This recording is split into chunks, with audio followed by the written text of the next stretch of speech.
native stewards, past, present, and future, and to embody a commitment to cultural equity and reconciliation, ecological conservation, and sustainability.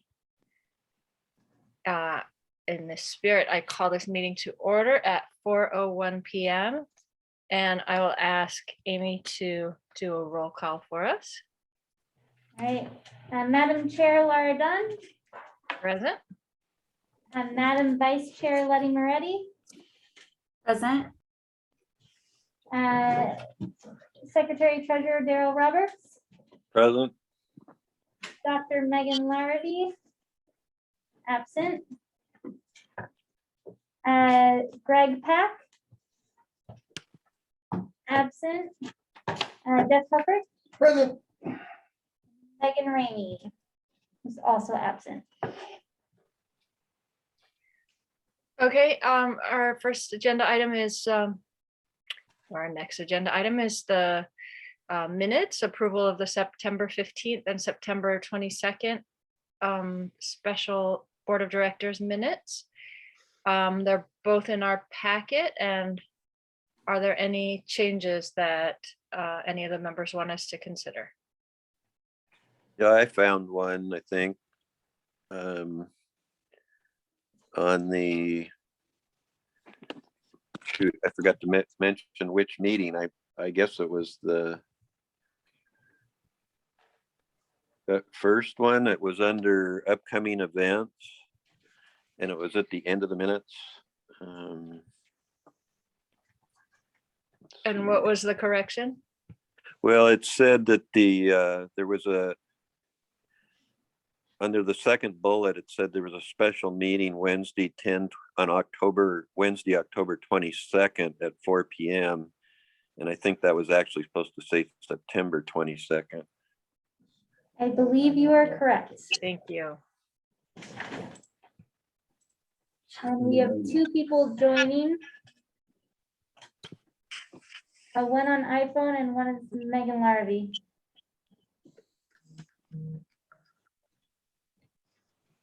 Who's on iPhone, please? Megan. Oh, let's see. Megan is there, and the iPhone is still connecting to audio. Oh, got it. Okay. Okay. Welcome, everyone. It looks like someone has just joined us, identified as iPhone. Who is that? Is that me? Because I'm on my iPhone. No, it's Okay. someone else. Well, I'm on my iPhone. Okay, no, I can see the video of our guest. Welcome. Are you a member of the public?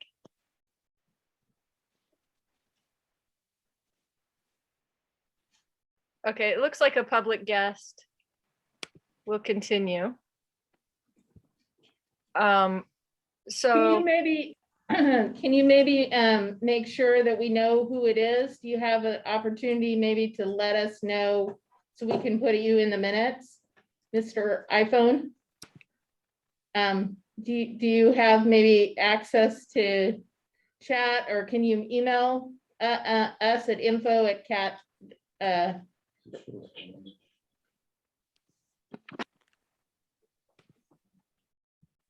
could Amy, can you possibly send a chat to the attendee labeled as iPhone and see if he's able to respond in the chat window, Sounds good. identifying himself? I think it was Raj. Oh, it's Raj. Okay, Raj is he's yeah, it probably was Raj. Raj, if it's you, that's great. He is a land use planner who lives in the Parkdale area and also has an interest in transit. So Great. Amy, would you be able to just confirm the dates of those special meetings and make sure that those are listed correctly in the minutes? Yes, we'll do that.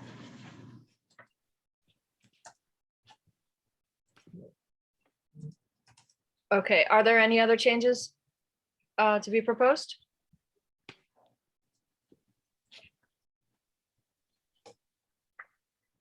This is Letty. I'll make a motion to approve the minutes with a correction to upcoming um, Upcoming meeting.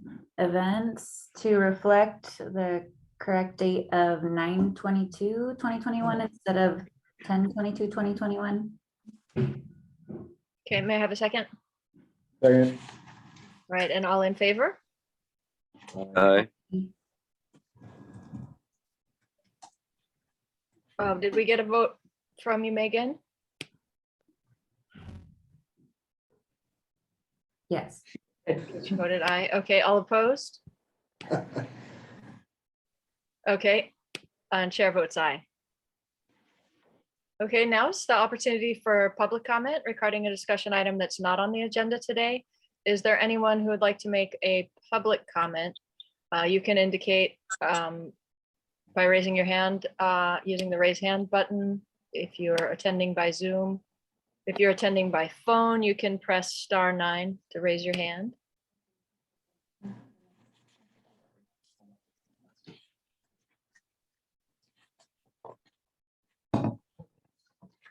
And Patty, did you know if Raj is attending? Did you?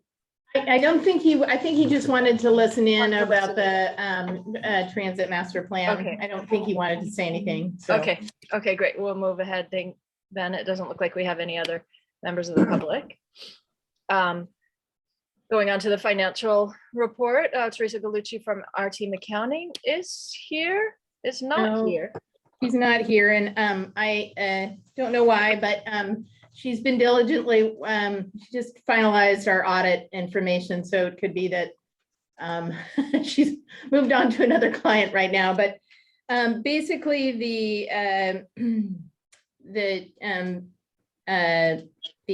financial situation of the district is in pretty good shape. We had about $74,000 in cash availability, a little bit less than we typically had last year or last month, but a little more than we had last year. And that should change significantly as we will get our property tax infusion again in November.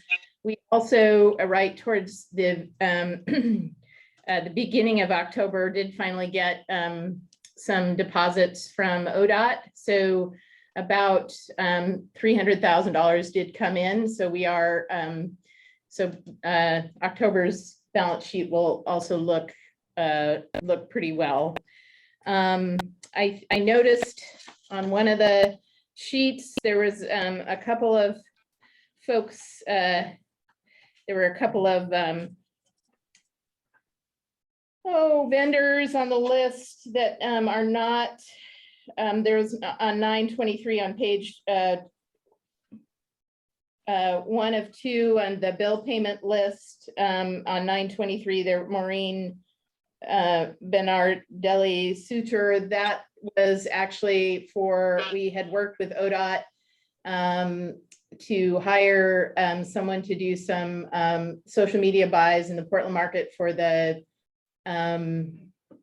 Columbia Gorge Express. That was 100% paid for by ODOT, and she was the vendor. So that I just didn't want you to think that we were just paying someone $600 to for, you know, the fun of it. So that's who that particular vendor is. Then we are in the process of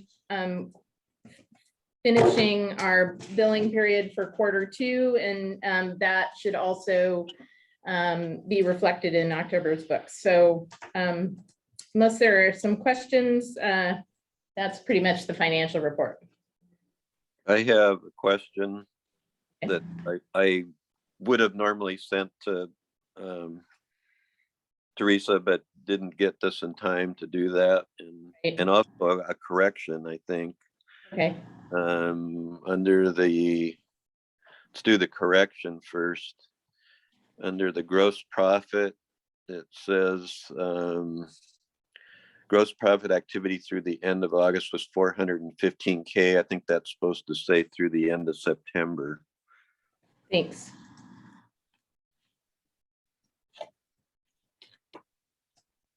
And then the question I had was if you go to the, let's see, statement of activity for the first quarter under administrative personnel, we spent 68,000 and some change this quarter. And for the same quarter last year, we only spent about 37,000. You know why that would have been so much higher this quarter? Well, we did, yeah, I need to actually, I don't know the answer to that, so I need to go back and look at it specifically. Is that our consultant? No, a consultant should be under contracted expense, but I Oh. just need to look and see, maybe a mistake was made there as well. I know, John, some of John's time, would have been in there. But that seems Yeah, I like, figured that. that seems like a rather Yeah, large, so, rather large, a change. And I hadn't caught it. So thanks. I will get back to the full board on that issue. I'll talk with Teresa and get back to the full board. And one other thing, if I could, maybe, I don't know how much the board looks at this stuff or wants to know, but regarding the statement about budget versus actuals, this is a little unusual to me to see our budget for the whole year compared to the actuals for the quarter. Normally, I would expect to see the actuals compared to, you know, the quarter's budget, not the whole year's budget. So if you see you'll see, if you look at this huge discrepancies between things like the fares collected and the fares budgeted. And I just want to make sure the board members understand what it took me a little while to figure out, that this is comparing our first quarter fares to what we think we will collect for the entire year, not for the quarter.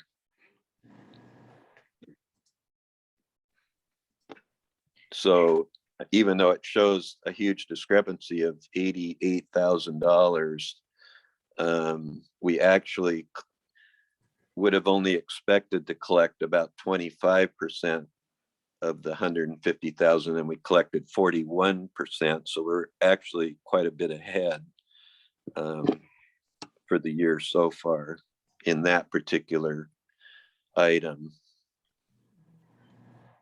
Would that be because of the Gorge Pass? And you're looking at page 18, right, Daryl? What's that? Are you looking at page 18, 17 and 18 in the package? He's Not looking sure, at the Yes, budget. 18, yes. Yeah, 18 at the top. But Yeah, I'm just using the fares as an example of what Yeah. I'm talking about, but you know, if you look down the over budget column, there's some huge discrepancies there, and that's a lot of those are simply because we're comparing one quarter's numbers to the budget for the entire year. I actually think, I need to go back and check the previous budgets, but I actually think it could easily have been that I do know that Teresa was really crunched for time on this, and I was worried that she actually wouldn't get anything out to us. So, so it could be that she just used the overall budget, and I can have her do a correction with just the quarter estimated budget. So, but yes, we did really well with fares in July through September. In large part, I think you remember that you all approved the one-day pass, and of course the Gorge Pass also did quite well. So I think those are part of the reason that we did so well in this quarter. I don't think it'll be a high next quarter, so it should even out a bit, but we'll see. Yeah, and Okay. Yeah, thanks Um, for Just to be- quickly, COVID-19 expenses, it's a small amount, but what is that for? Is that for PPE or testing or?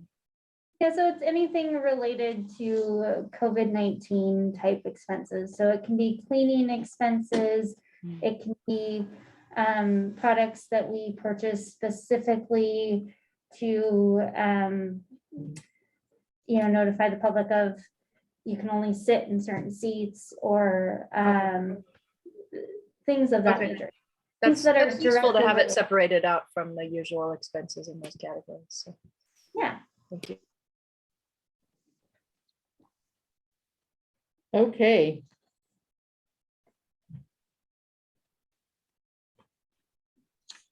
Sorry, don't I'm think- having a little trouble getting to my mute button. Are there any questions, any other questions about the financial overview? I've got more comment than a question. Go ahead, Jeff. Just in reviewing this and then with Patty saying that the accountant kind of moved on, I think it's important for the public trust and transparency that we have the accurate numbers when they come in and they're ready to go, and having the accountant here, or at least online, to be able to answer and ask those questions, I think is important. I would agree. So, because people are watching and they're like, well, they can't keep their budget straight and they're on the right numbers. So we need to make sure our accountant is up to speed on what we're giving us the adequate information that we need when we're looking at our budget. I don't disagree with that. Yes, I asked her to attend today's meeting and surprised she's not here, so. Perfect. Thank you.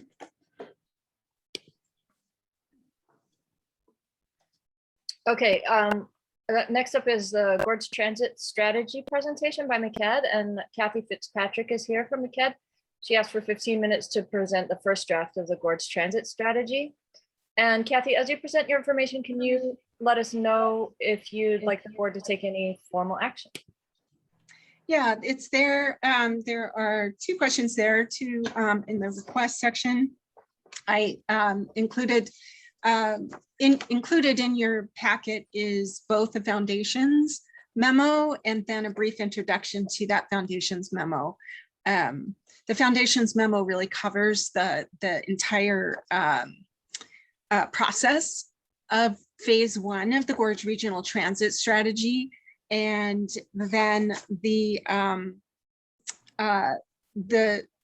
introduction memo, which is that very short document, is just sort of an introduction to the larger foundation's memo. So you should have both of those. The request, I'll read out loud. It should be on page 2 of the document titled Subject Gorge Regional Transit Strategy Foundation's Memo Introduction.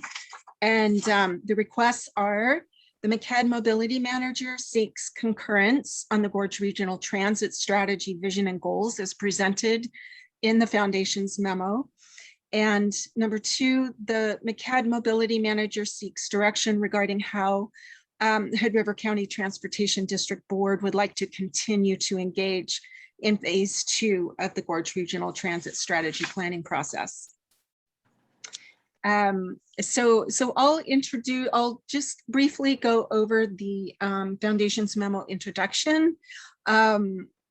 And just say in 2019, MCED received funding from both WashDOT and ODOT to develop a strategy or a roadmap for public transportation in our bi-state region. During phase 1 of this process, we really focused on developing partnerships.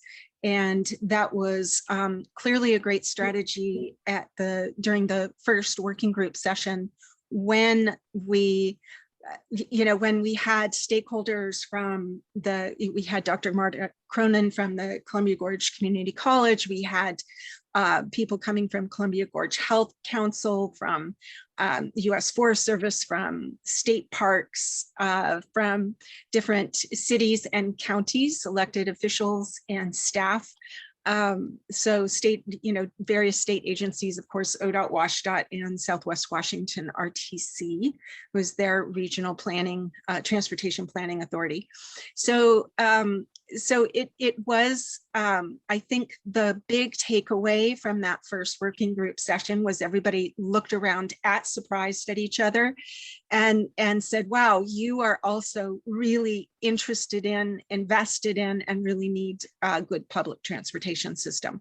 So so that was something that we really focused on during this first year of the phase one and during the working group sessions was to coalesce to really be able to get to that collective vision and the collective goals.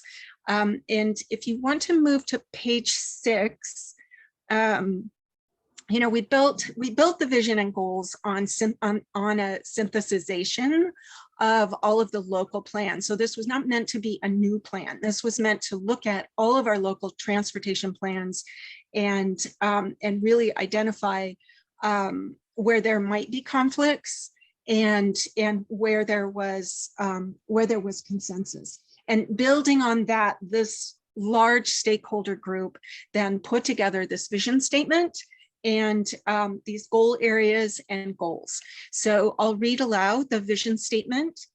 Public transit supports thriving Columbia River Gorge communities by providing access to critical services, higher education, jobs, and outdoor recreation while protecting the natural wonders of the gorge. So our goal areas were community and economic vitality, and you can see underneath that all of the bullets what is included in that. A high quality service and experience. And if you want to scroll down, I'll read the rest. That's all I can see on my screen, but I can, okay.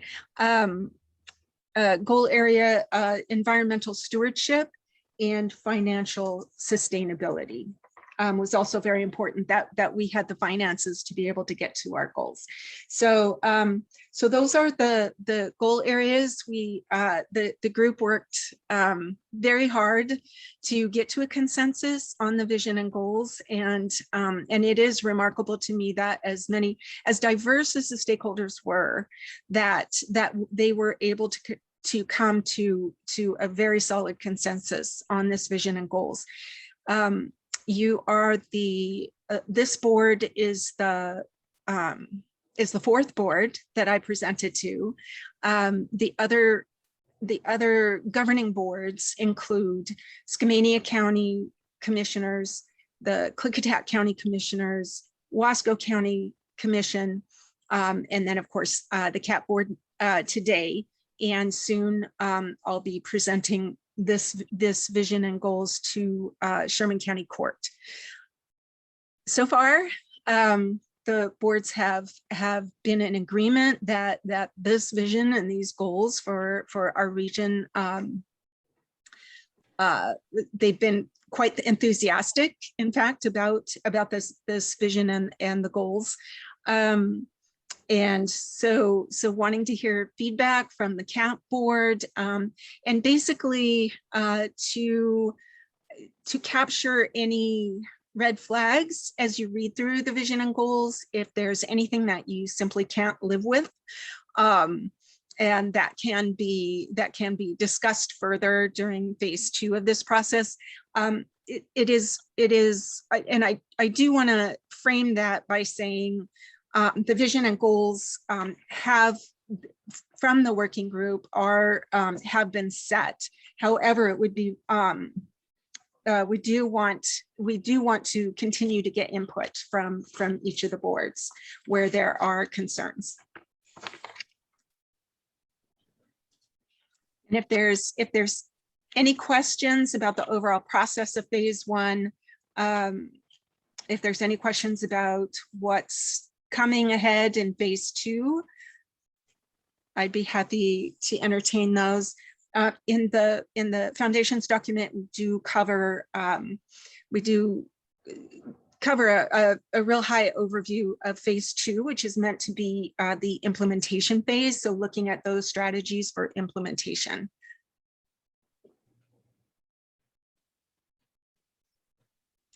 And I'll entertain any questions, or if there's no questions, we can move ahead with the first question for the board, which is a general consensus on the vision and goals.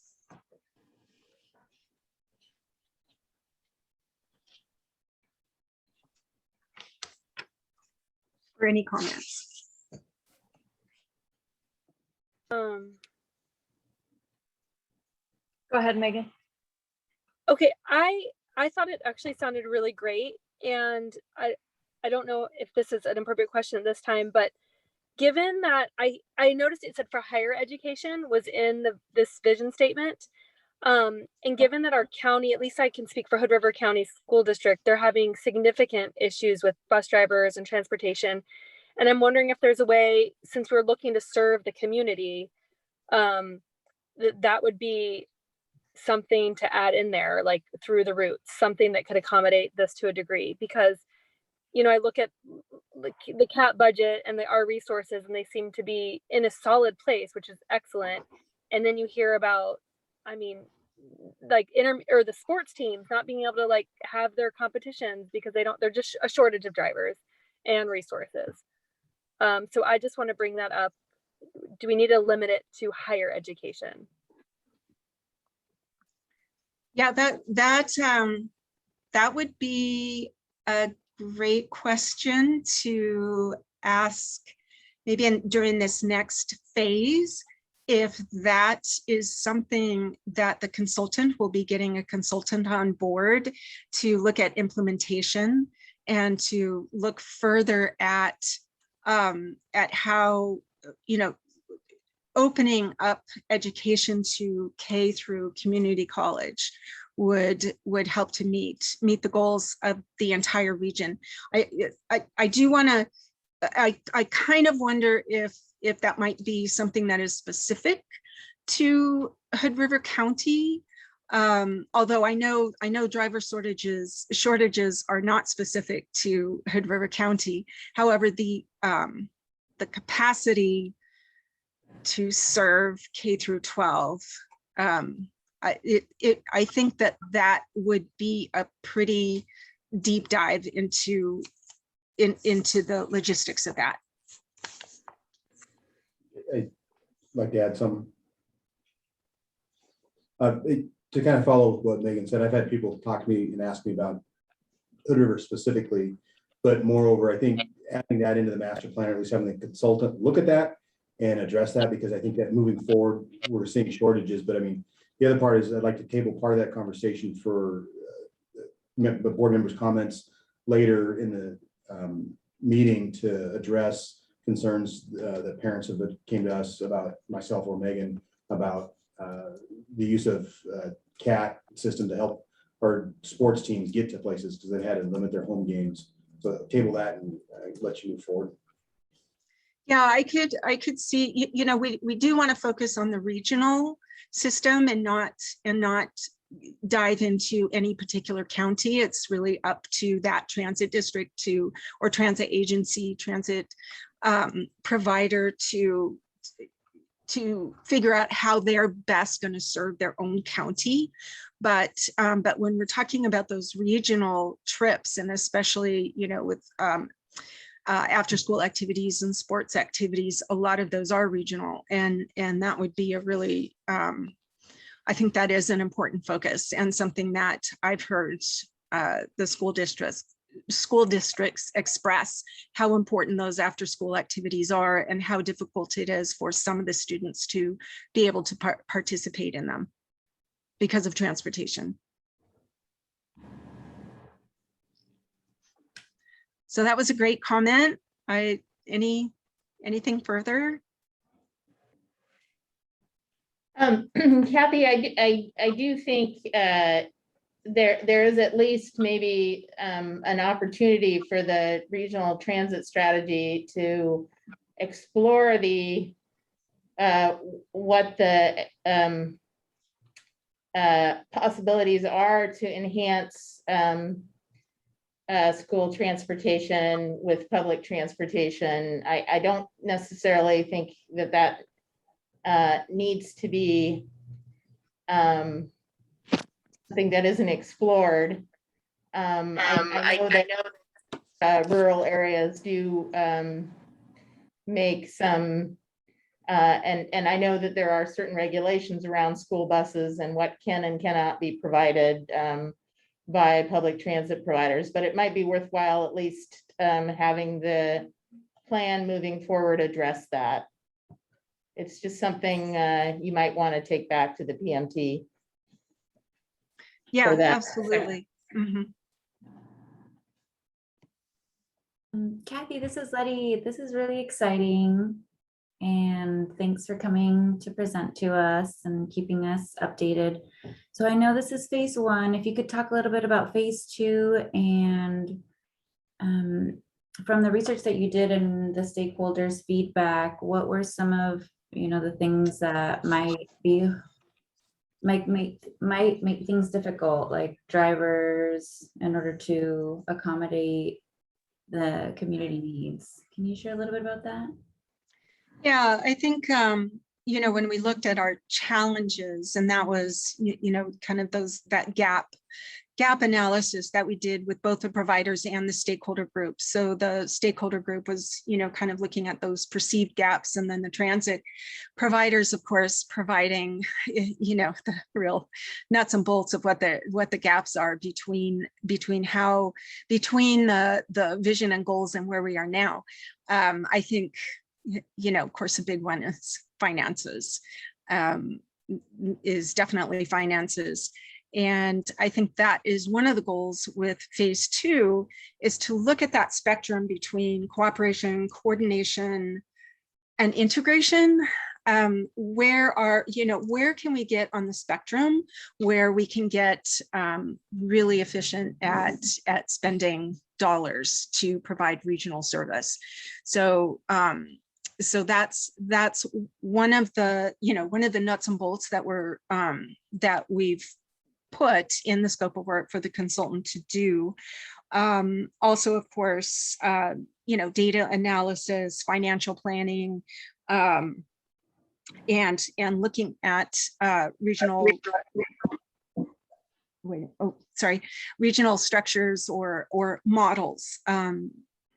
Anything out there, where there are bi-state transportation districts who have coordinated or integrated in certain ways, models that we can follow. Are there any financial opportunities that we're missing because if we did XYZ, that we would be able to pick up?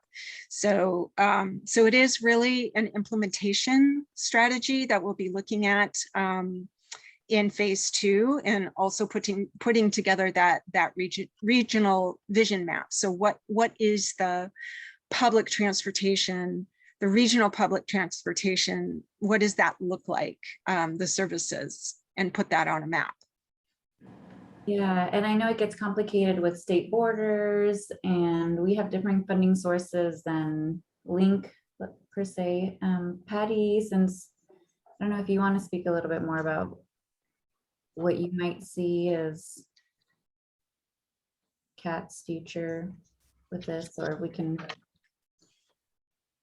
I think that I think it's hard to. I think CAT has in the past, for the past 3 years, I think there's been a focus on ensuring that regional access and regional service was provided in the gorge to allow for both folks to get in and out of the gorge, as both gorge residents, as well as the influx of tourism.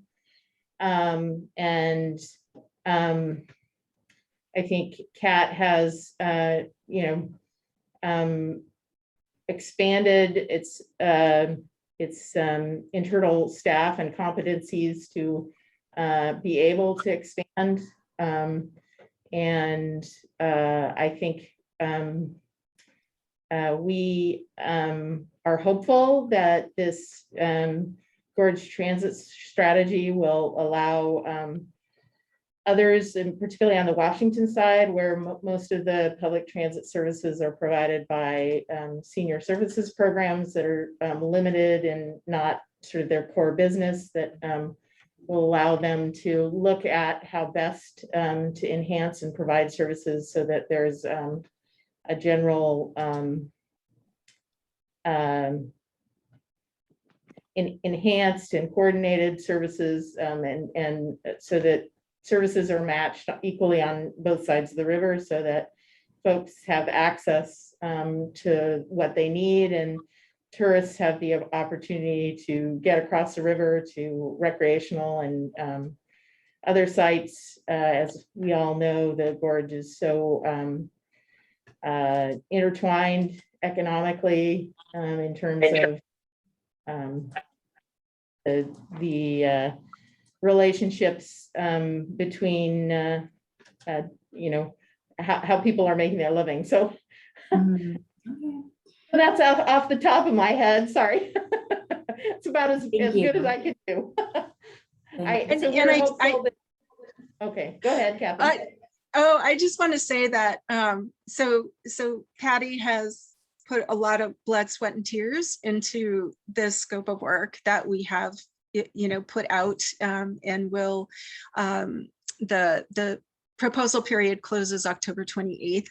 But I do want to say how much time and effort CAT staff have invested in the scope of work. And so I really truly think that it is we're going to get what Patty was describing just then was really a good regional product that will help us all do better with public transportation, and perhaps and not perhaps, but to find more resources to be able to do better. I mean, we all want to, we all want our vision, right? Otherwise it wouldn't be our vision, but we just have to figure out how to get there. And a lot of it is financial. So how do we find those efficiencies and those monies that are out there that we can build a really great system?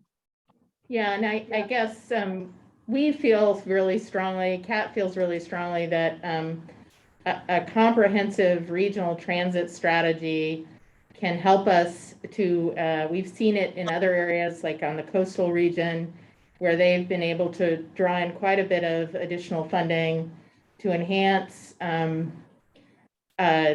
transit services, both for residents and tourism on the coast, and have seen ridership increase in those areas because of that.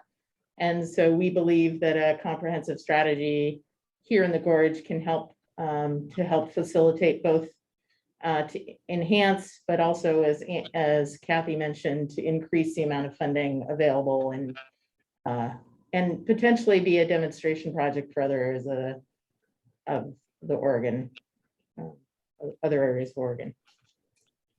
Well, I want to thank everyone who's been part of this project management team and done the work to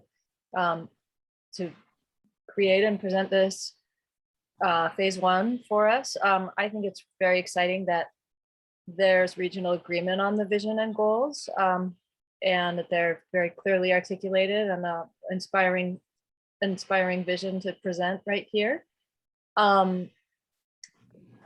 So as to your requests, are there other questions before we move on to those, or other comments?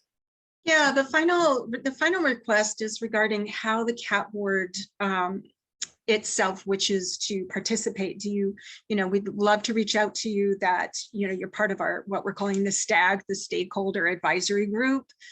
We'd love to include board members on that. We have, we have the PMT, the project management team is a combination of ODOT, WashDOT, and MCED, and then the Gorge TransLink staff, which is me, the mobility manager.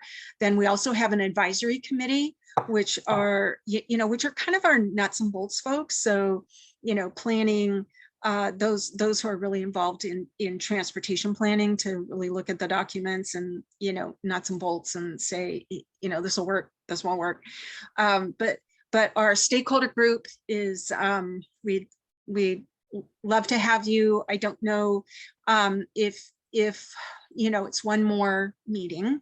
And so if you would rather that I bring back on a regular basis, do presentations about how it's going.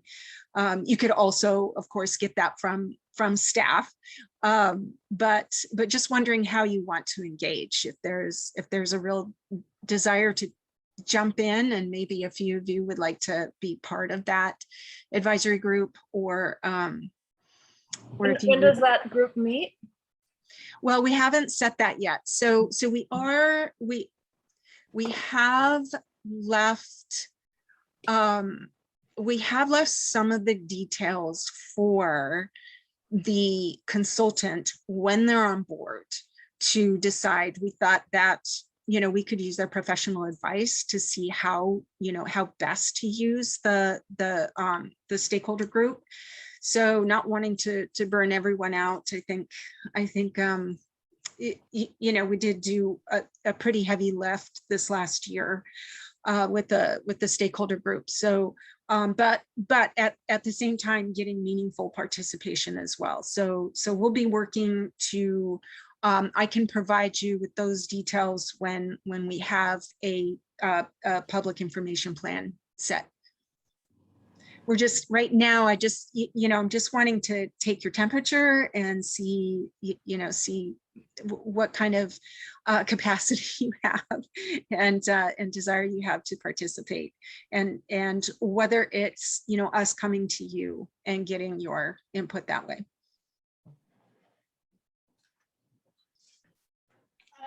Kathy, I think why don't we have you go ahead and get input on a regular basis to the board, and then if we find that we have some active board members who want to participate, then they can maybe do it in lieu of you. But I think I would just put us on your list. You mean that like a presentation list?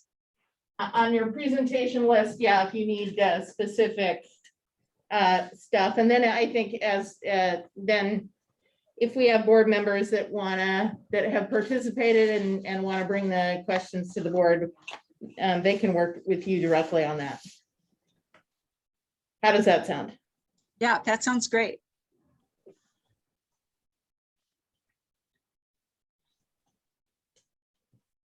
Okay, are there any other questions for Kathy on the Board's transit strategy?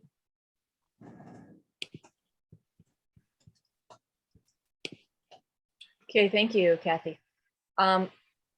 Attached in our agenda, item 6 here are the packets. The agenda packet, sorry, there are 3 action items that require a board vote. Patty, can you and the staff walk us through each one? Yeah, the first is really just an approval to submit a 5339 grant application, and I apologize. It's we don't have a specific number. We've been working with the port to get a specific number for the Anchorway Transit Hub project. And we're also getting some last minute details on the vehicle purchases and the bus stop and IT hardware. We know it will not be a not to exceed request. We won't ask for more than 2.95 million. I just received today notice from the port that they would like us to apply for about 400,000. So that's substantially less than is in that board packet. So that's about a quarter of the programming amount for the Anchorway project overall. So which is sort of what we had assumed. So basically what we're just asking you to do is the opportunity to apply for those funds. I would come back to you in November, but the applications are due November 5th. So we won't have a board meeting between now and then. So we're asking you to approve the submittal of the 5339 grant for the outline projects at the not to exceed amounts of 2.9 million for the grant and 350,000 for the match. The award for these projects would not occur before next fiscal year, and the decision to accept the award and formally commit resources would be part of the formal budget discussions next spring. Are there any questions or concerns for Patty?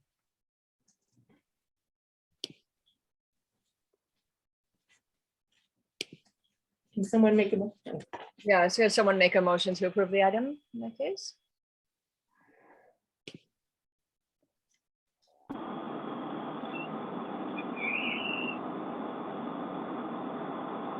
Megan, are you making a motion? Oh, I'm sorry, I'm unmuted, but no, I'm not making it. Is someone else making the motion? No, we just heard you squeaking. Oh, sorry. You know, I do want to ask a question. I mean, is there any downside if we disapprove this? But then we just like, what's the downside actually if we did approve it? Are there any cons to saying, yes, you can apply for this grant? None that I can think of. Well, then I make an motion to approve the opportunity to apply for the grant. I'll second that motion. All right, all in favor? Aye. Aye. Aye. All opposed? Chair votes aye. And the next item, bus advertising. All right. So this was also in your packet. In 2019, the board approved an advertising media kit so that we could advertise on our buses for a cost. What was not included, that was for a discount for nonprofits. And so we recently got a request for a discount by a nonprofit. So we wanted to ask the board if they approved adding a discount, so making it so that their discount was available for qualifying nonprofits, or if there's any changes or amendments you'd like to make to that. Or concerns with doing that. What about, do we have space that isn't, I mean, do we always, are all the spaces that are available usually filled, or do we have spaces that aren't paid for that just go vacant? Yeah, great question. We do have space that is not paid for. So we recently actually our advertising contract for Toperky, so that's one of our buses. But the remainder of our buses do not have paid ads at this point. Well, what about the idea of making that space available to nonprofits on a at cost basis or something? You know, that they would pay for the cost of getting it put up there at least. Yeah, so totally open to recommendations. The staff recommendation had been to give a 20% discount on bus advertising for nonprofits, but if the board would like to do a at cost, that is also acceptable.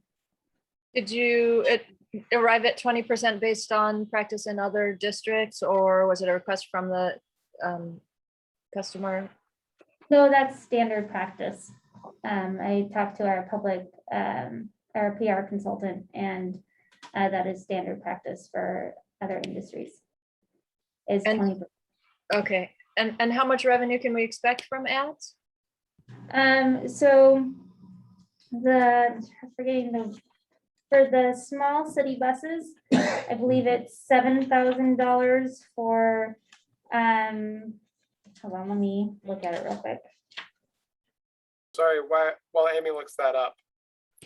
Daryl, my question would be, if we're giving the spaces away to nonprofits, so like say we only have one space available and they want it, and then 2 weeks later a paid customer wants it, do we tell them there's nothing available and for the next 6 months until this is over, or how do we?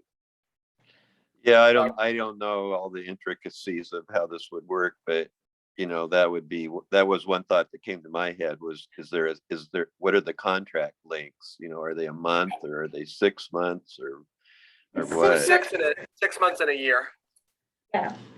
And for the city buses, it's $5,000 for a 6 month and $7,500 for a year.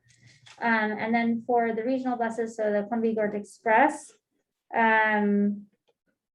it's only for a year and it's $8,000. And we actually, Just to add into that, I think it's an idea that's exploring for the nonprofits or some of our regional partners that could use that. If they do advertise and we donate that space to them, let them know that they could be bumped by a paying customer. And that's just kind of you can use the space for this time frame, and then if we do have a paying customer, give them notice and then add the paying client in there would be I think a good workaround for that. Yeah, it seems like we could make that part of the agreement, and that, yeah, they would get, I mean, they'd have to have a minimum amount of time to be worth their paying for the cost of putting the advertisement together, but it seems like we could say, we won't bump you in less than a month or 2 months, or maybe, but certainly not 6 months anyway, for a paid customer. I think what we could potentially do, if that's the route that you wanted to. Go ahead. Is that? I you was could going make- to suggest, I mean, maybe we, oh, sorry. Go ahead, Megan, I'm sorry. I'm sorry. I was going to suggest that maybe we could always keep one bus available for the nonprofit, no matter what. And so that there's always paid, and kind of just always have two options, one paid and one nonprofit and one full paying or commercial customer. And if the commercial spaces are unavailable, then the next commercial person can get in line. And then same with the nonprofit option. Okay, That sounds good too. Does that make Yeah. sense? I like that idea, Megan. so just to confirm what I'm hearing, so there'd always be one bus maybe on the city route. Or do you want one bus reserved on the city bus route and the Columbia Gorge Express route? Can we do a hybrid of both of these options where I do agree that it's not silly, but if there's advertising space available, it might as well be used, whether it's being fully paid for or just at cost. So we might as well have everything with ads on it if we have the availability, and then have, say, X number, whether it's 2 buses or 1 bus or whatever, be the dedicated nonprofit vehicles. That way, even if we have 50 people that want to buy ads, we still have a nonprofit one, so they're not getting bumped out constantly.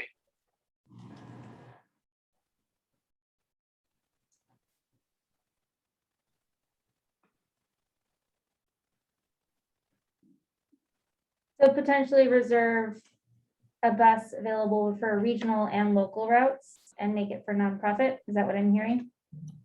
Sorry, so not exactly. I meant so we can put the nonprofits on any bus, and we can put the paid ones on any bus, except for we'll hold one saying this one is for nonprofit only, or we'll hold X number for nonprofit only.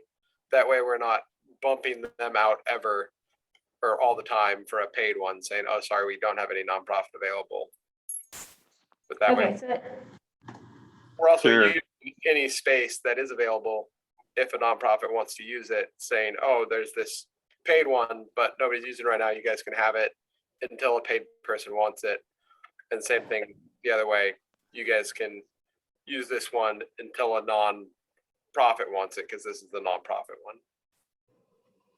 okay, so at any given time, there is a vehicle available for a nonprofit to advertise on the bus. I would recommend putting a limit of at least 3 months, or we could review it after 3 months. Or is there a time period? Would you want to keep it the same time period as a paying bus? So 6 months and 12 months? Well, there's multiple advertising space on each bus, right? Yeah, yes, that's Yeah. correct.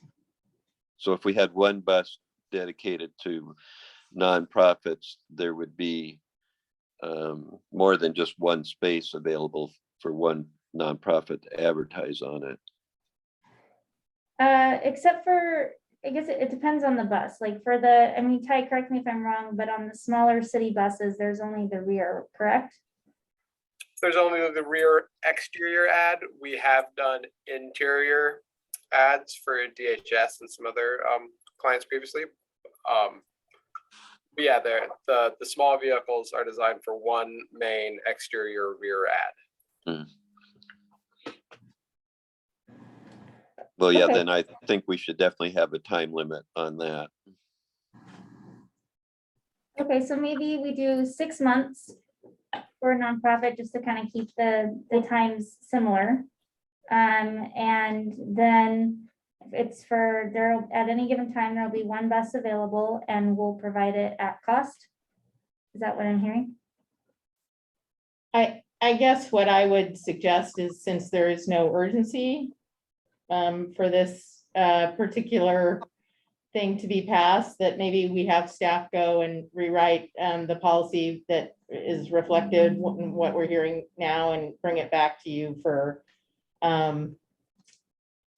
final confirmation in November, for final approval in November. How does that sound? I think that will be helpful, so that our motion, it's easy to read what our motion will be. Okay, great. Then the last one is just an overview of what the hiring committee recommendations to the board were. As you may remember, you asked the hiring committee to make recommendations on the overall time schedule, and also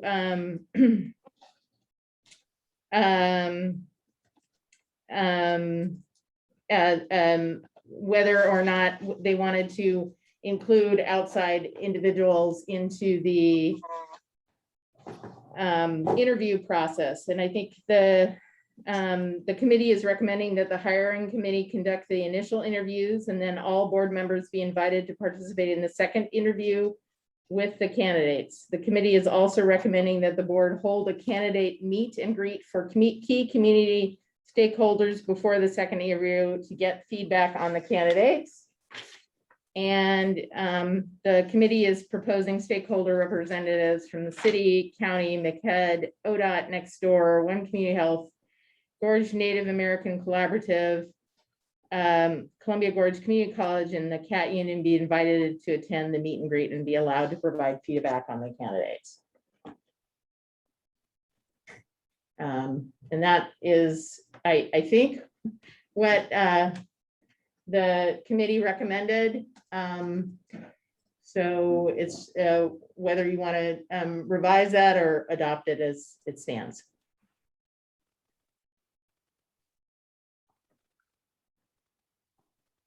Well, the one thing I would say is, on the second interview, we should have some limit on the number of interviewers that, you know, if you're gonna have four. So Daryl, the idea was to invite the other stakeholders to participate in the meet and greet, but not in the second Oh, but you're talking about a limit on the number of board members in the second interview? Well, not necessarily, but if we're gonna have, we're not gonna, so the maximum number of board members that would be involved in the second interview would be 4, I'm assuming. Is that correct? 7, up to 7. Well, but 3 are involved in the initial interview, right? Yeah, I think that the intent was that the hiring committee would continue to be part of the process. Oh, yeah. So, I mean, I would say having 7 potential interviewers on the second interview is a lot. I agree.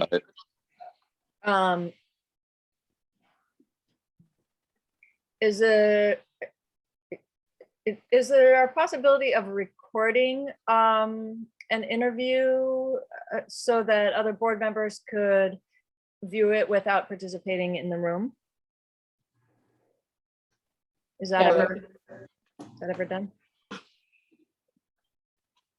Or is there any reason not to have them just be part of it, but they're not allowed to verbally participate? Like, you can listen but not ask questions? Mhm.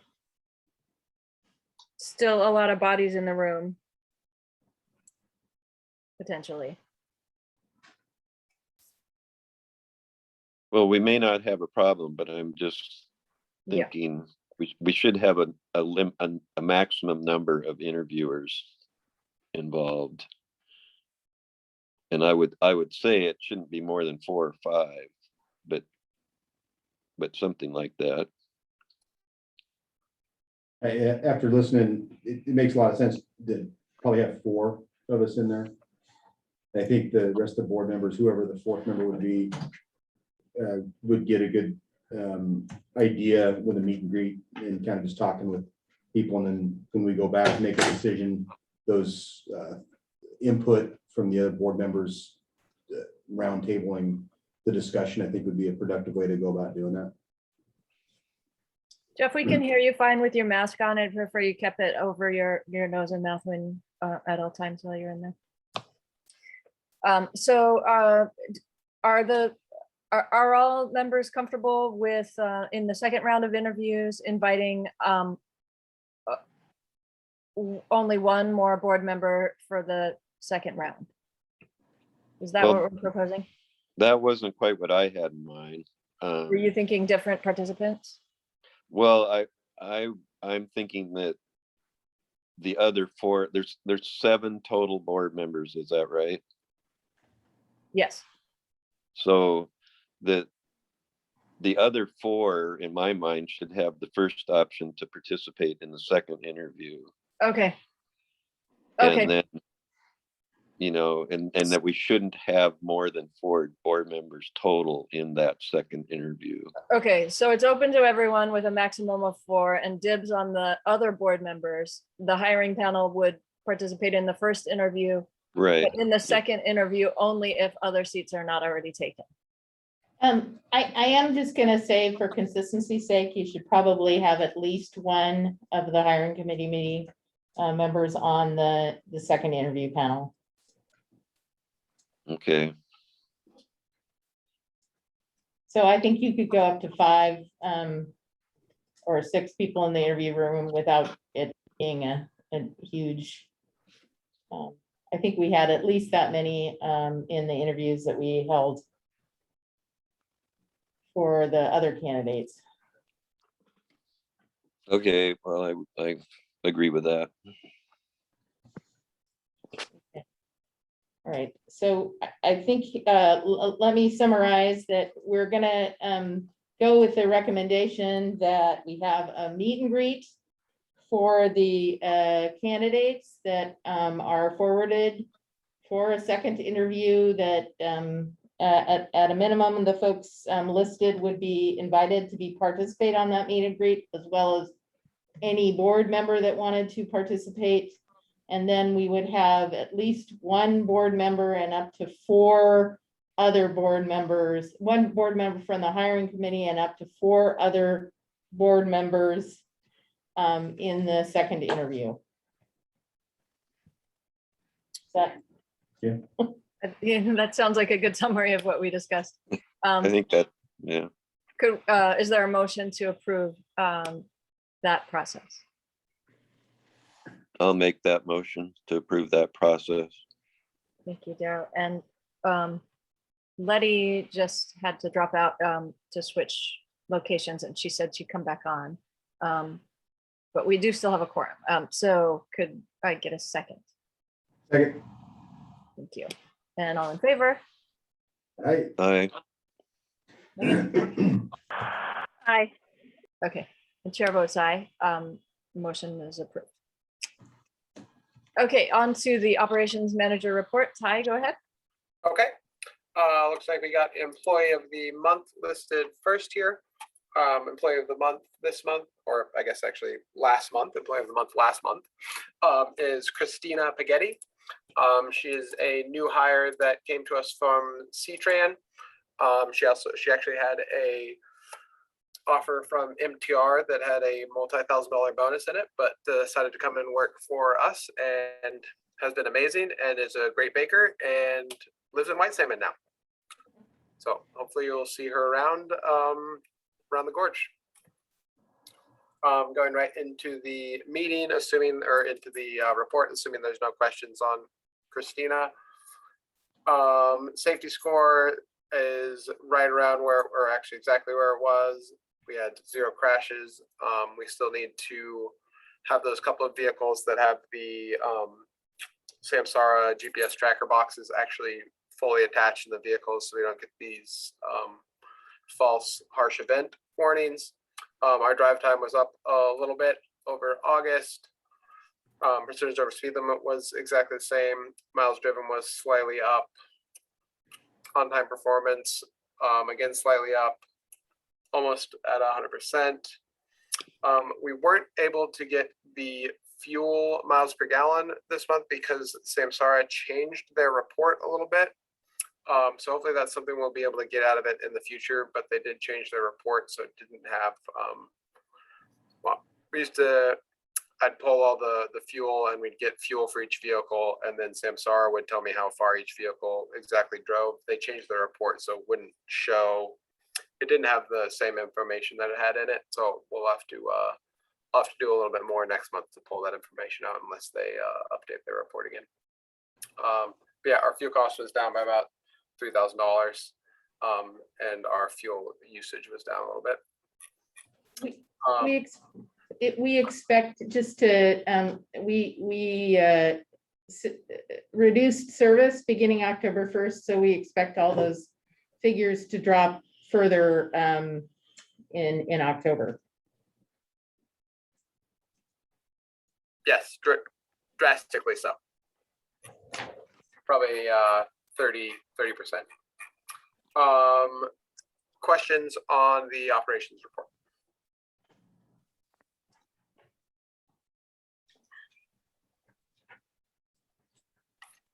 No questions? Doesn't look like it. Okay, moving right on to the NTD memo. Sure everybody's had a chance to read this, so I'm not going to read the whole thing. We'll just briefly go over it. In the past, Patty and I noticed when doing some fine detailed look at the ridership for the board meetings, we're presenting monthly board meeting ridership updates, that the updates when we were going through and finally looking at the data every day was coming out different than the monthly reports that were being sent in. Not going into too much detail here. The drivers drive throughout the day and they mark whenever they pick up a passenger. With the old software that we were using, it was only marking, the software was only marking people who had a ride like phoned in. The software didn't know if somebody got on at a fixed route stop ever. So the drivers are having to mark that on pieces of paper. With the new software that we've been using, now everything is marked on the tablet so the driver can pull up to a stop. If they have someone scheduled to get on, they're counted. If they have just a fixed route passenger, they're also counted. We are still finding that the drivers are human. Everybody makes mistakes. It's easy to pull up, talk to 3 people as they board the bus, ask Sally about her grocery shopping. They all get on and you don't mark all of them. So we do still go through and found that there's even more missed when you check the fare box revenue and we check the cameras on the buses sporadically. We obviously didn't watch the entire year's worth of video, but if you pull a random day and watch the video, there is more people getting on the bus than there are people marked getting on the bus. Same thing for the fare box. If you pull the fare box, there's $50 in the fare box. Unless somebody's paying a bunch of extra money, we're getting more riders than the drivers are marking. So that's what this memo says. So we are sending a more detailed memo to the NTD also. So we'll tell them, hey, here's what we found. The NTD breaks out their data a little bit differently than we do. So we didn't put all these terms in this memo, but we will have that available for you guys to look at. But it's basically saying, here's what we found, here's why this data is incorrect, and here's the correct data, and here's why it is correct. And then we also made highlighted some of the ways that we think we can improve. I think the other thing that we had a variety of staff putting information into the Optus reports. And there were multiple data sets. So we had, I think, as Ty described, we have Ecolane driver counts, fare box revenue, but we also had then contracted service and in the NTD and Optus in particular, it was the seasonal services like the trolley or the Gorge to Mountain that where it didn't often get pulled into the ridership information. So we've designated staff. Ty will be the designated staff to check and ensure that all the ridership information we're placing into Optus is correct and consistent with what we're reporting to the board. That there is a single data set so that we will have just one Excel spreadsheet, which is the board Excel spreadsheet where all the data for the ridership will be in place. And our last piece is that we hope to resolve this issue totally by actually purchasing technology, whether it's automated passenger counts or a fare box version of automated passenger counts, which can accurately indicate how many people are actually boarding the bus and paying a fare. So that is something that we're looking into right now. For a long time, that type of technology was very expensive. As so many things in technology, many of those costs are being reduced. And so we think it is much more affordable for us to be able to afford it. So we hope to be able to bring you some different versions of that so that you can actually see what options might be available and kind of decide which ones you think are the best. And so we'll narrow it down to 3 or 4, and then probably either at your December, depending on what's on the agenda, or your January meeting to highlight to give you some ideas about some demos on the different programs. We'll have those sort of pre-board meetings, so any board member who has an interest can look, any board member who doesn't want to doesn't have to be. But it is pretty fascinating what they're able to do these days. So anyway, that is. Thank you, staff, for all the work that went into cleaning up those and reconciling those discrepancies so that we can have a better, clearer picture and consistent picture across platforms on the ridership. I think that if costs are reasonable for the electronic counting, that would be a great investment. Are there any other questions for Patty on this issue or Ty on this issue? No, but I'd like to say thank you too. I did look over those numbers and they were pretty interesting and amazing. And how did the number? Well, you're welcome to come down and look through as many numbers as you want, whenever you want. How do the numbers get distributed to our stakeholders, whether it's the city council, the port, the county commissioners? How does that? Typically, I haven't done annual presentations, but almost annually have done presentations, usually just to the city. We haven't had a lot of presentations to the others, but as part of the transit master plan, and you'll hear that piece, we are going to go to all of those stakeholders and make the existing conditions sort of presentation, which will highlight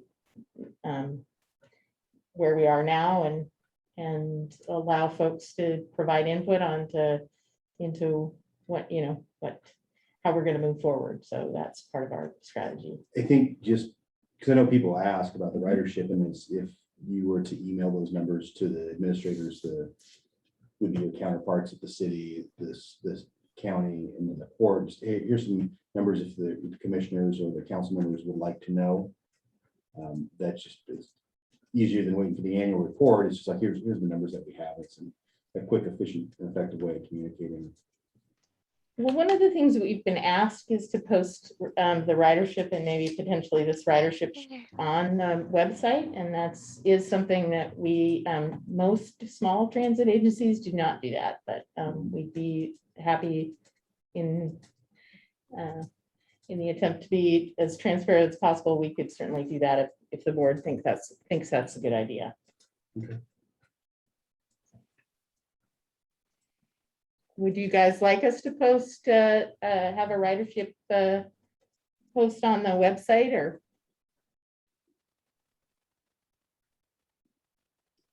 We could potentially maybe send something out and just let folks know that it would be on that they could see the updated numbers. I think monthly. it's useful, like just Okay. especially for city council, Uh-huh. if they have their packets and people are talking about the planning commission may have questions like, okay, what's the ridership? We're looking at different developments here. What's our capacity for this? I think that just helps the decision making, or at least just information like, oh, I didn't realize there's this many trips being placed and how many riders are on the buses, and Okay. that may help future and guide future planning.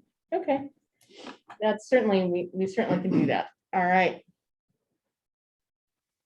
We'll let you know when the website has been updated. We have those numbers. Thank you.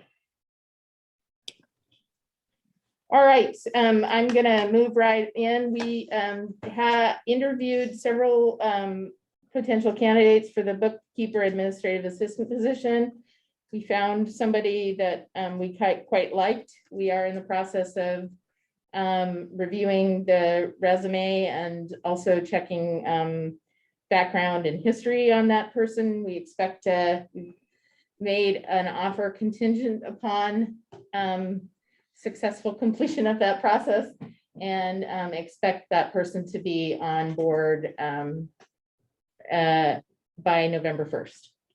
So we're excited to welcome them as soon as we can. Any questions related to that?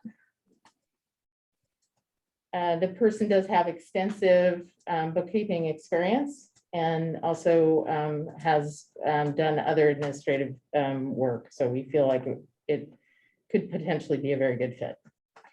Is Patty, Go ahead, Daryl. hello. Is it possible to share that resume with me?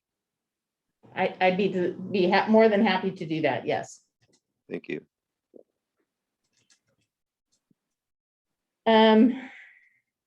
So we promised you that we would come to you with the public engagement process. If you will remember, the board asked us to hire someone to help us to get that process in place. Chris Wachi is here today to talk a little bit about the plan that she's helped us to develop and what steps still need to be gone through. And I'm gonna, Chris, Chris has worked with the district before, many years ago.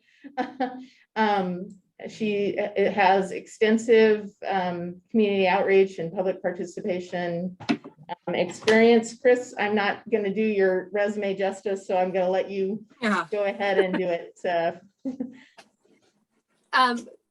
Thank you, and hello, everyone. It's been really interesting. It's been really good that my computer's been on mute, because all day long there's been a car alarm going off. And I think somebody parked their car and then took the train to Portland. And the tow truck just took the car away. I think all the neighbors have got, we're just kind of a little frazzled for it. So it was perfect. I did want to just get a time check. Does the meeting end at 5:30? Correct.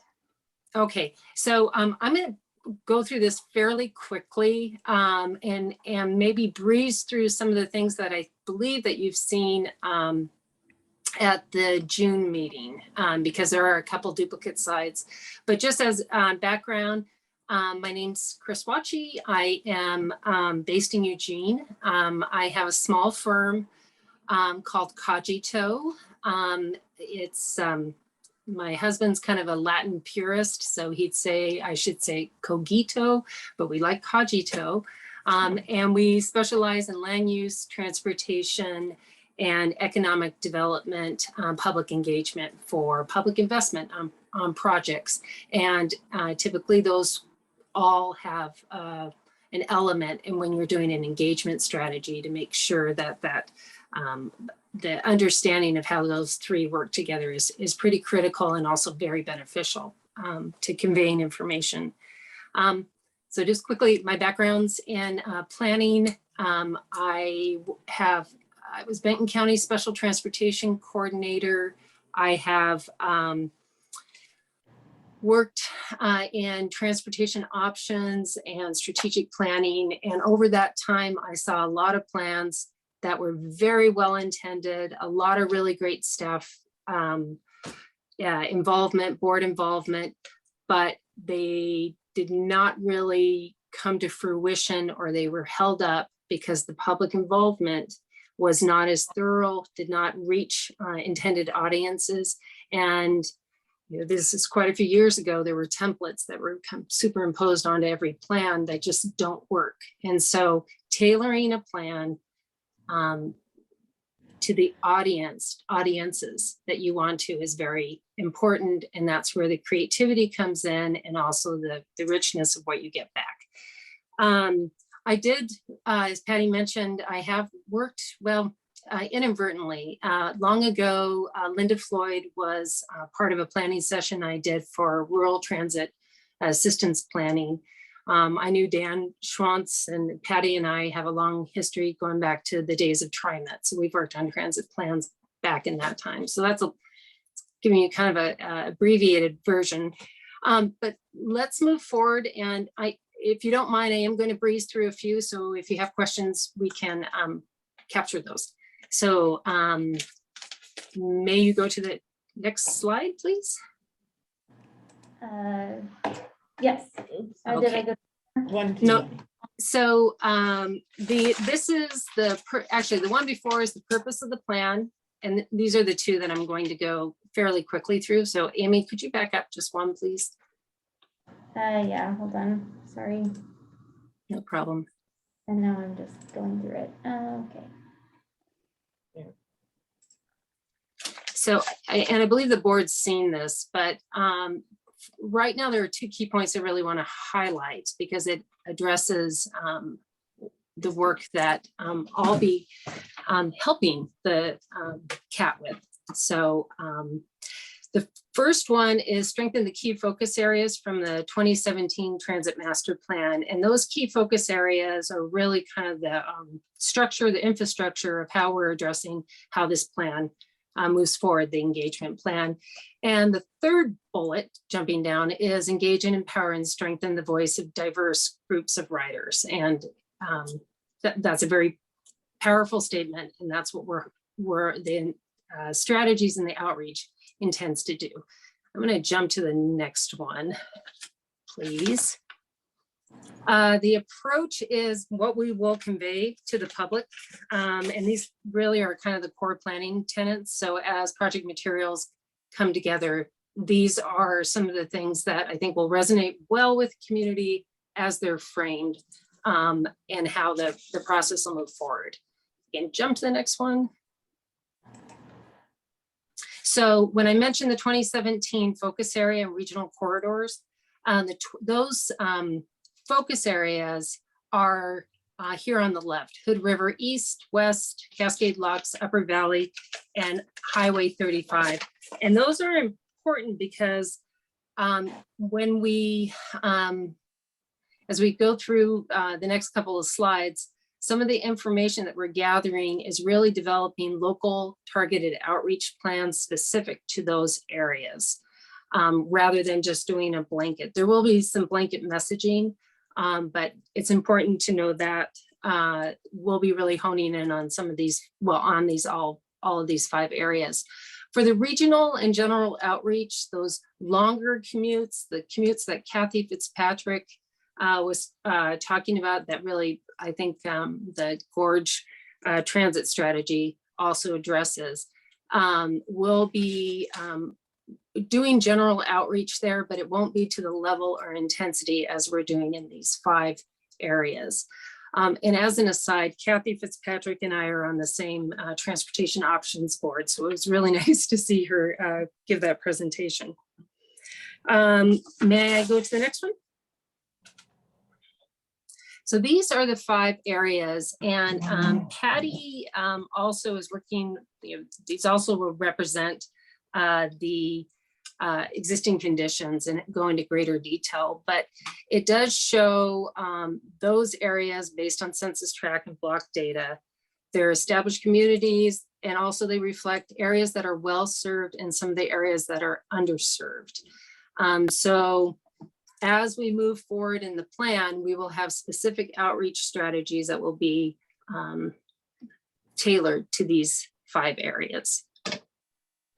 Oh, and I did want to say one thing. I didn't chime in the board discussion about the advertising. But honestly, if you have space and there's a survey, well, there is a survey being promoted, you might just save a little space to promote your survey on your buses. That might be a nice opportunity to not only capture riders, but also folks who could be future riders or potential riders. If we could go to the next one, please. So here's a high level timeline. We will be refining this further, but I just like to touch on the public input strategies, the advising to the project through the committees, and then what the CAT adoption process is, and really the timing about that. We do have pretty high level project milestone. There's a lot under these, and we will circle back to this before we end in 3 minutes. May I go to the next slide? So the stakeholder interviews in in fact, all the projects that we do, find it really imperative to vet the public involvement plan early with people in the communities who know the audiences that you're trying to involve. And so we'll be looking at doing 2 to 3 interviews to make sure that we know, are the strategies going to work? What other strategies could? What are the events? What are the networks? What are the communication conduits? While I think CAT has very strong relationships in these communities, much has changed through COVID too, and there are new opportunities there and new partnerships to be made. So local city administrators, Gordon Zimmerman, for instance, the Cascade Locks reaching out. These are just examples of interviews that we might do in the focus areas. So the Columbia River Indian Tribal Fishing Commission around Cascade Locks, and then looking regionally at Nextdoor Inc. for the Hood River County outreach folks, because they have such a wealth of information and are a key partner, and I heard them mentioned earlier. And then the Hood River County School District to really reach those 7 schools throughout Hood River to understand what are those conduits to reach families, what are events, and help shape those really tailored plans.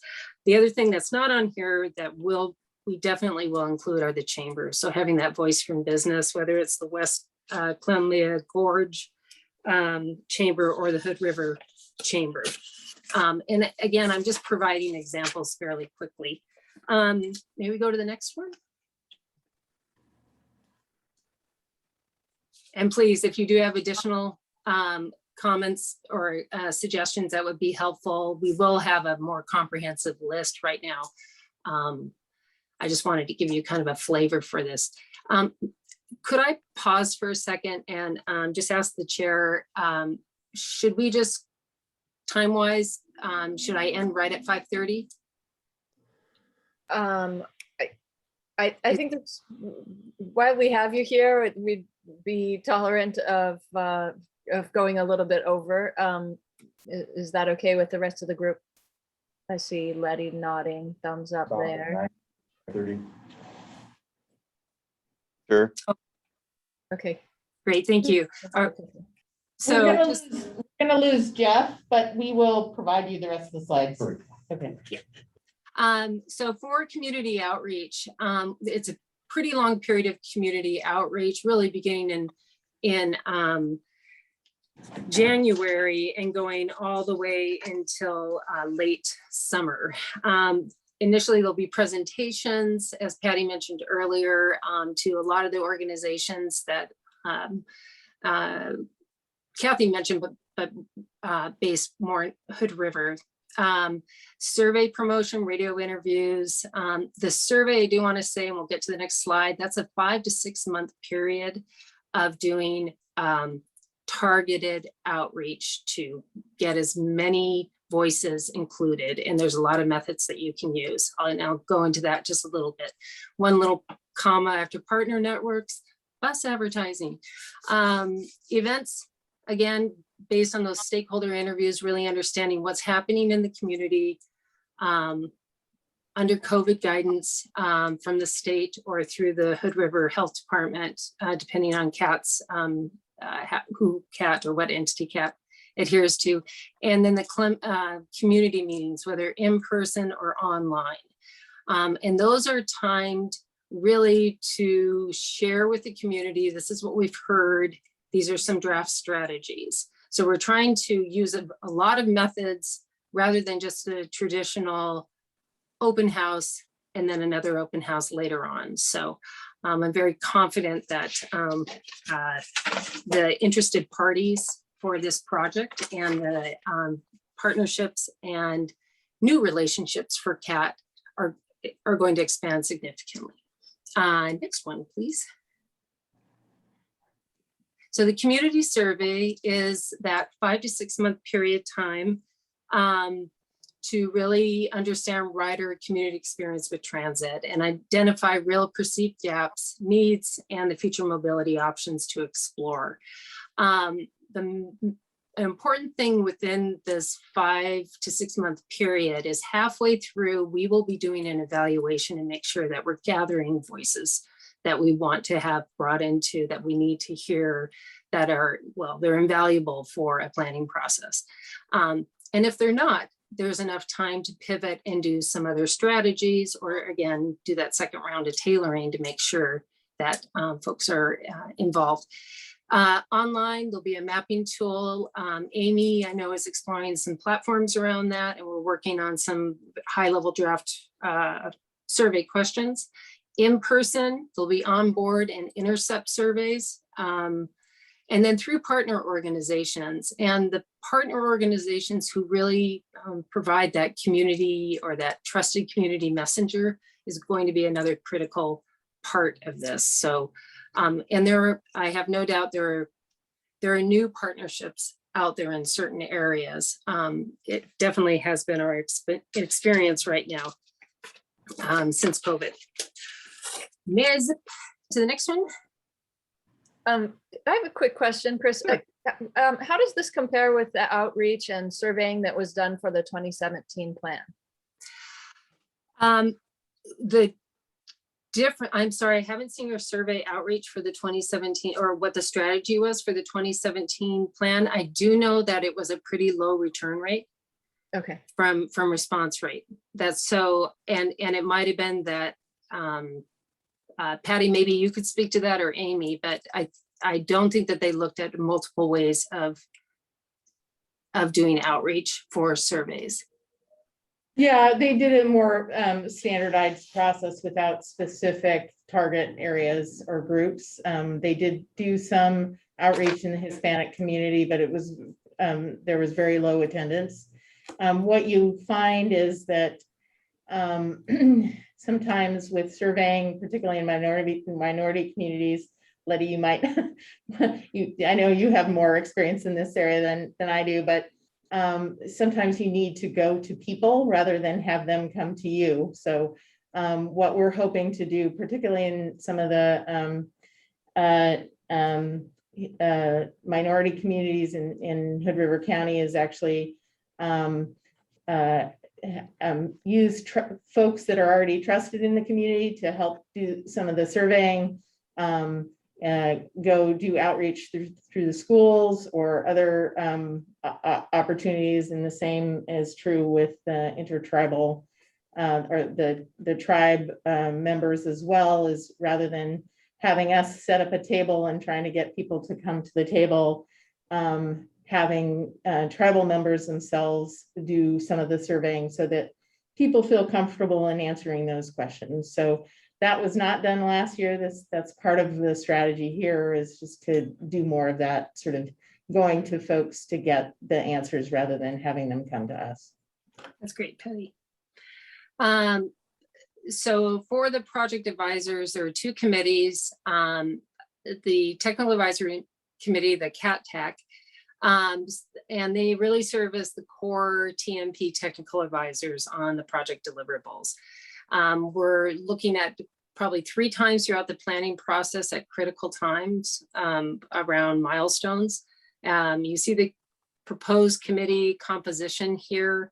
And I think there might be 1 or 2 others, like state parks might be a valuable addition to the TAC.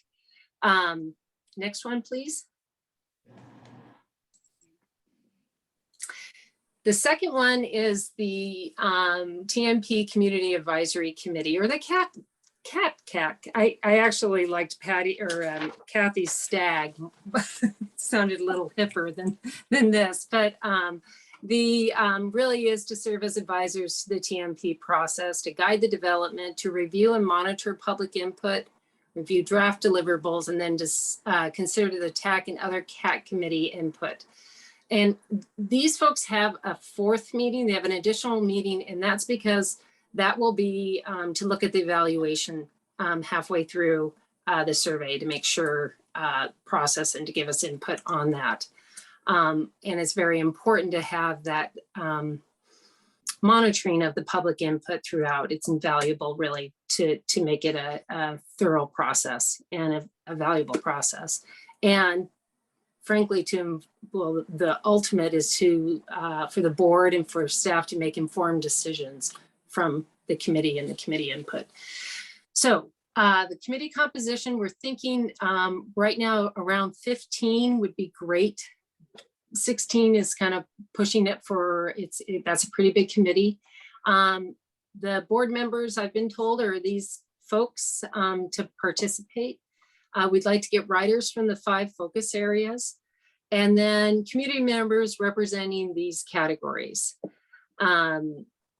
So Patty, thanks for adding that bottom line. So really 15, 3 board and 12 citizens. And I think we're going to talk a little bit later about what the process for that is. So this would be great to, and I'll just keep moving so I can answer questions. But this is a critical committee and the composition is important. So circling back to the timeline, as I say, there are some slight adjustments here and it is pretty high level. But you'll see the CAT board adoption process that we're looking in winter. There will be a public hearing. Prior to that, the draft TMP will be reviewed through Technical Advisory Committee, through the TMP Community Advisory Committee. There also are those community meetings that I mentioned that will happen in autumn to get that input. And then the public hearing, final TMP between winter and spring, and then plan adoption process in discussion in spring of 2023. So are the board members who are on the TMP committee on, are we on both the technical advisory committee and the community advisory committee, or only the latter? Only the latter. Staff will be your representative on the technical advisory committee. Got it. So I think we could take the presentation down, and if folks have questions for me, we will be sending a more detailed public involvement plan to the board. I suggest that we get community input before we do that, which I think would be really valuable so that the board can see the responses from these 5 focus areas. So I will stop talking for a moment and see if there are any questions or comments or any red flags, or just get a barometer reading of this approach.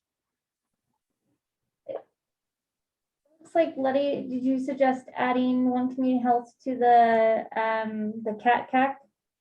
Advisory Committee? Is that? Yeah, especially since OCH is taking the lead in vaccination clinics at school right. sites and events, and finally got the mobile medical unit up and running, which will be setting up at different locations where patients can't necessarily get to on their own. For example, Parkdale, Y East, Celilo, the fishing and loose sites. Uh-huh. Great. Other comments? Yeah, one community health, I mean, this is getting in the weeds a little, but one community health also runs the student health center at the high school. Oh. And during COVID, students have access to COVID testing only after school, but then there's not transportation. Right. So yeah, that they may be interested in partnering with us on that. I think once we have a preliminary list of interviews, if the board could weigh in on that, that would be helpful. We just gave an example here, but I think that would be extremely helpful to get your insights on that too. Gladly. Any? There are some logistical things I'll have Patty walk us through, but are there any other Okay. questions for Chris from the board? Great presentation, thank you. It was fast. But it was clear. So Patty, Good. can you talk about the applications for the Citizens Advisory Committee and when folks will be able to access the applications?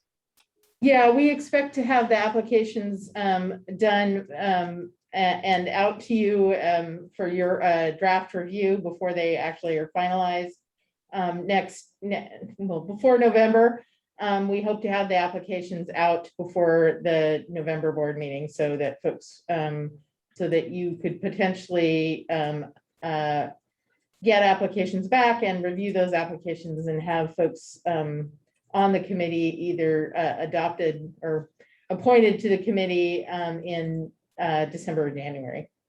And I take it we would both like make those applications public and directly solicit applications from some community. Yeah, once the applications are live, we will encourage you to reach out to folks that you think would be good, that meet one or more of the categories that we've specified. And yes, so, and then we'll be advertising them on social media and The newsletter. in the newsletter and just generally throughout the gorge. Okay, and we can advertise that on the bus too. Gorge, sorry. And then we expect the board to appoint members at our December, January meeting. That would be correct. If we don't have enough applicants by the December meeting, we would move it to, you could approve some members at the December meeting and move the rest to January to approve. Okay. And I think we need to vote on how many members should make up the committee. Chris' recommendation was a total of 15 on the board with 3 board members. Could I get, well, are there any other recommendations or concerns about that proposal?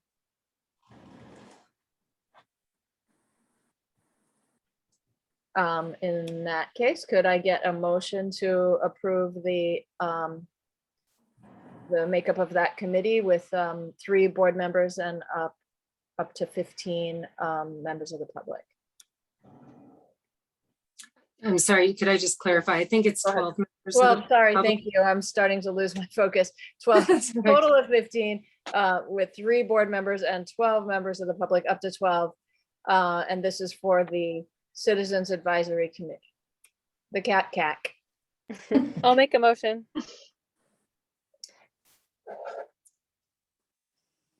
Can someone second? I'll second it. Okay, all in favor? Aye. And that's, and I vote aye. Sorry, for someone else. All right, so that is approved. We got it.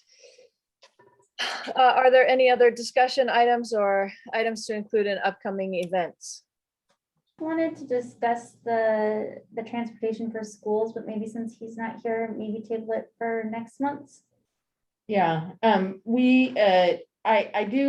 I probably will send out a memo on that. We've talked to several parents and we'd love to help. There are some restrictions, as a public transit agency that we have on helping out.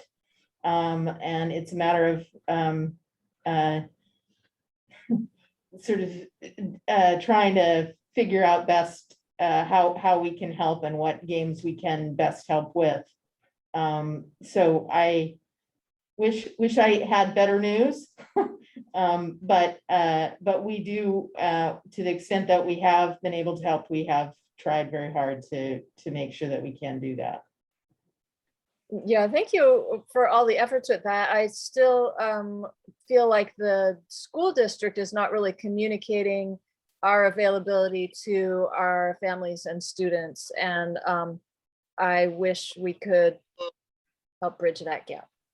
Yeah, I've been working with each school specifically to kind of move that along. Depending on the school, there are some barriers here and there. They do want to make sure that there are no rejections, like parents just don't want their kids to have the passes. I think that's caused some of the delay. But yeah, so hopefully we will continue to work with them and make sure that those are more widely known. Thank you. Yeah, I would definitely second that. I would absolutely appreciate a memo on that because the other parents that have brought it to my attention is like, oh, students ride the public transportation to get to school, even in Portland, it sounds like.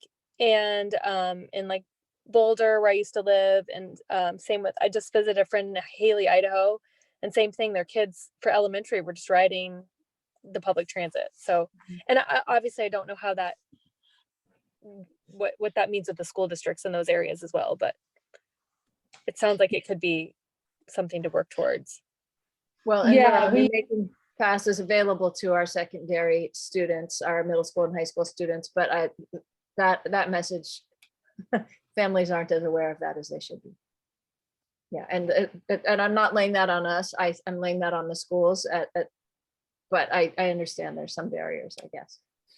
Yeah, I think the actual school transportation issue is a little bit of a sticky wicket, and I can honestly say I don't know the entire all the issues associated with it. There are different rules and regulations around student transport than there are around public transport.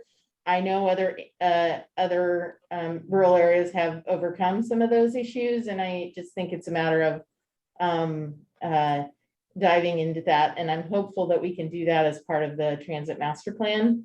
But yes, I think after school activities are a key way that we can certainly help out. The biggest issue that we have is, for instance, taking students. We'd love to be able to take them to Newburgh for a game, or to Sandy or whatever. We do run up against the charter regulations that we have, and that makes it more difficult for us to be able to be responsive. I have thought of trying to think of other ways that maybe we could go about doing that, and we will sort of look into some other options. But yeah, we know how important sports are, and we'd love to be able to get kids where they need to go. Well, thank you for keeping the lines of communication open with their transportation director, and continuing to work on trying to get transit, in their minds, public transit options. I don't know if we've ever talked to them about having a teacher bus. They wouldn't have the same restrictions, and they're all going to the same place, the teachers that work at the same school. That would be kind of a neat program. Just brainstorm there. Any other upcoming events or discussion items to cover today?